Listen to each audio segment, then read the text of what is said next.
Can blueberries grow hydroponically? Yes, but this is where many indoor growers get stuck. They treat blueberries like lettuce, basil, or tomatoes. Then the plant just sits there. The leaves fade, the new growth slows, and it looks like the nutrients are not working.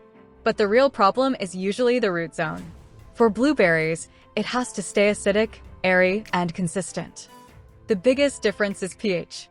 Most hydroponic crops are happy around pH 5.8 to 6.5. Blueberries are not. They're acid-loving plants, so the target is lower. Aim for pH 4.5 to 5.5. That range helps keep iron and other micronutrients available. If the pH climbs too high, the plant can show yellow leaves even when nutrients are in the reservoir. For blueberries, a drip container is usually easier than deep water culture.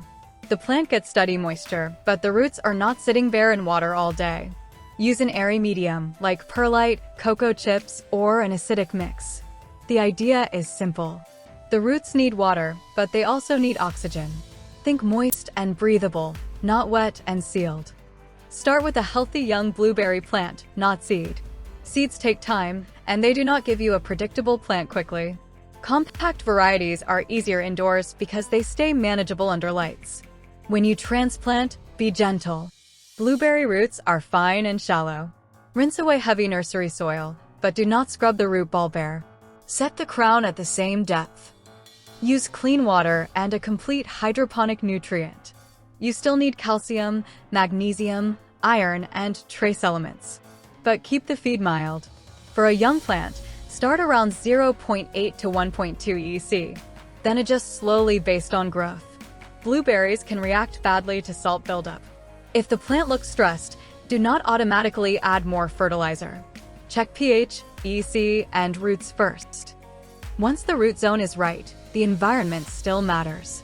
Give the plant strong light and steady airflow. Indoors, 12 to 16 hours of light is a good target during active growth.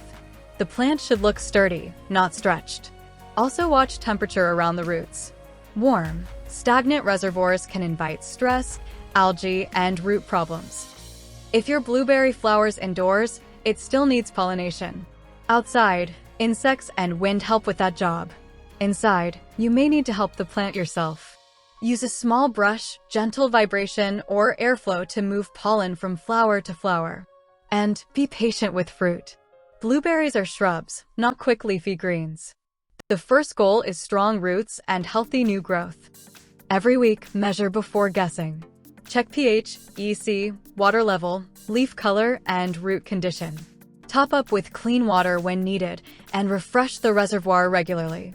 The warning signs are usually easy to see if you look early. Yellowing between leaf veins can point to pH drift. Burned tips can point to overfeeding. Limp growth or sour smells can point to poor oxygen. Most blueberry problems start with a few simple mistakes. The pH is too high. The feed is too strong. The media stays too wet. Or the grower expects fruit before the plant has enough structure. Hydroponic blueberries reward patience.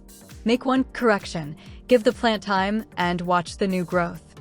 So here is the simple formula. Use drip irrigation, airy acidic media, clean water, and mild nutrients. Keep pH between 4.5 and 5.5. Keep the roots moist, but oxygenated. And build the plant before asking it to carry fruit.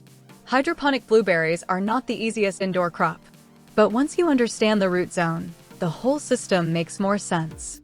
Subscribe to Wonder and Well for more calm, practical indoor growing guides.